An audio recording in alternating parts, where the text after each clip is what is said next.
বিসমিল্লাহির রহমানির রহিম। আশা করি ছাত্রছাত্রীরা সবাই ভালো আছো। আজকে আমরা শিখব শর্টকাট পদ্ধতিতে কিভাবে এই যে sin square 5/7, sin square 5π/14, sin square 8π/7 এবং sin স্কয়ার 9π/14 ইকুয়াল 2 কিভাবে প্রমাণ করা যায় শর্টকাট পদ্ধতিতে সেটা শিখব। তো দেখো আমাদের পদের সংখ্যা কয়টা আছে, সূত্রটা কি নির্ণয় মান সমান পদের সংখ্যা ডিভাইডেড 2। তো পদের সংখ্যা কয়টা আছে, 1টা 2টা 3টা 4টা। তাহলে সমাধান করলে আমরা কি পাই খেয়াল করো।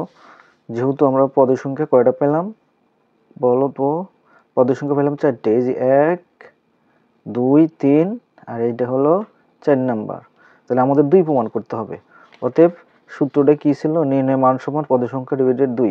তাহলে আমাদের পদের সংখ্যা যেহেতু 4টা, 1টা 2টা 3টা 4টা, তাহলে পদের সংখ্যা সমান 4।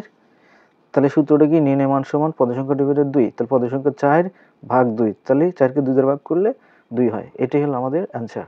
আশা করি তোমরা বিষয়টা বুঝতে পারছো। এরকম শর্টকাট পদ্ধতি জানার জন্য আমার চ্যানেলে সাবস্ক্রাইব